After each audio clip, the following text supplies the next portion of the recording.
রেডবুক ritual guys, এটা আমরা আজকে করতে চলেছি রেডবুক চ্যালেঞ্জ। এটা আমরা অনেক রিসার্চের পর চ্যালেঞ্জটি বেছে নিয়েছি, রেডবুক চ্যালেঞ্জ। সো গাইস, এমনিতেই আমরা হরর চ্যালেঞ্জ করতাম, কিন্তু রেডবুক চ্যালেঞ্জ কেন? কারণ গাইস তোমাদের আগেই বলেছি যে অনেক রিসার্চের পর গাইস আমরা এই রেডবুক চ্যালেঞ্জটা বেছে নিয়েছি।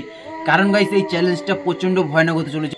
রেডবুকের ব্যাপারে আমি অনেক রিসার্চ করেছি, রিসার্চ করে এইটুকুনি জানতে পেরেছি যে রেডবুকের ব্যাপারে কেউ যদি ভাবে মানে তাকে গেমটা খেলতেই হবে। তো চলো স্টার্ট করা যাক আজকের এই রেডবুক গেম।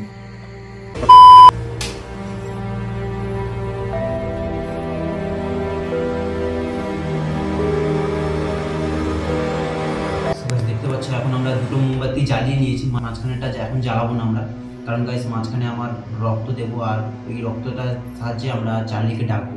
তো গাইস চলো, আর খেলার একটা নিয়ম আছে যে এই বুকে আমাদের হাত রেখে চার্লিকে ডাকতে হবে, তাহলে আমাদের চার্লি আমাদের সাথে দেখা করবে বা আমাদের কিছু সংকেত দেবে।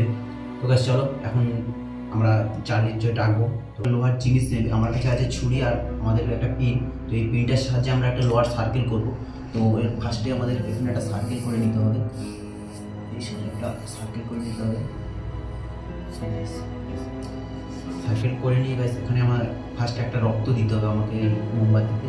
তো আমার কাছে ছুরি পিন আছে, কারণ আমি রক্তটা ফার্স্টে এখানে দিয়ে দিই।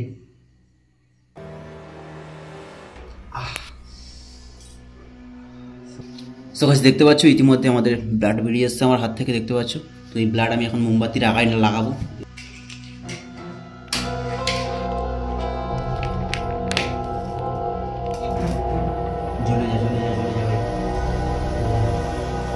সো গাইস দেখতে পাচ্ছ একই লেভেলে সবকটা জ্বলে গেছে। এবার আমরা রিভিল ম্যানকে ডাকবো। তো রেড বুকে হাত রেখে চোখে হাত চাপা দিয়ে মন্ত্রটা বলতে হয় 3 বার। তো গাইস চলো রিভিল ম্যানকে ফার্স্ট ডাকা যাক।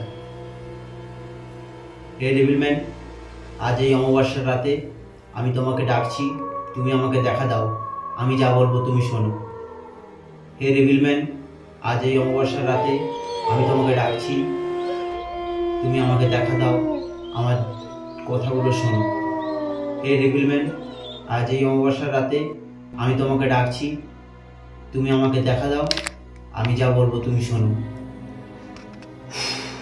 গাইস 3 বার হয়ে গেছে আর মানে কোনো ফিল পাচ্ছি না। তো মানে এই মন্ত্রটা বলার পর গাইস মানে আমাদের রিভিল ম্যান এই রুমটাতে প্রবেশ করে নিয়েছে অলরেডি। তো গাইস এবার আমি রিভিল ম্যানকে আরেকটা মন্ত্র বলবো, এবার আমরা দ্বিতীয় মন্ত্র বলবো। তো রিভিল ম্যান আমাদের রুমে তো অলরেডি চলে এসছে, আর চলো এটাও 3 বার বলতে হবে এই মন্ত্রটা। আর বুকে রেড বুকে হাত রাখলাম। হে রিভিল ম্যান, তুমি যদি এই রুমে আমার আশেপাশে থেকে থাকো, তাহলে আমাকে কিছু একটা অনুসারে আমাকে ফিল করাও যে তুমি আছো। হে রিভিল ম্যান, তুমি যদি এই রুমে বা আমার আশেপাশে থেকে থাকো, তাহলে কিছু একটা সংকেত দিয়ে আমাকে ফিল করাও। হে রিভিল ম্যান, তুমি যদি এই রুমে বা আমার আশেপাশে থেকে থাকো, তাহলে কিছু একটা করে আমাকে ফিল করাও।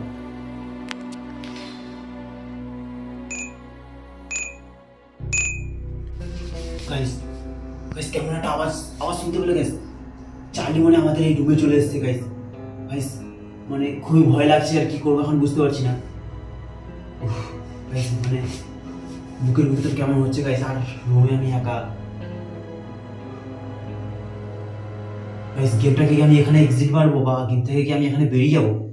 কিন্তু গাইস গেমের নিয়ম হচ্ছে যে আমি গেমে ঢুকে গেলে আর বের হতে পারবো না গাইস। তাও যদিও বেরোই, চার্লির পারমিশন নিতে হবে। গাইস এখন কি করবো আমি বুঝতে পারছি না। গাইস একটা মোমবাতি নিভে গেল গাইস, গেমটাকে আমি এখানে এক্সিট মারতে বাধ্য হবো গাইস। মানে আর একটু বাড়ানো যাবে না গাইস, মানে খুবই ভয়ানক না গাইস। গেমটা আমি এখানে এক্সিট মারছি গাইস।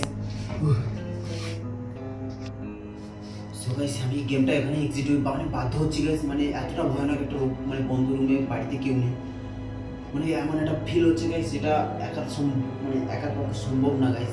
তো গাইস আমি এখানে গেমটা মানে খতম করে দিচ্ছি, মানে শেষ করে দিচ্ছি।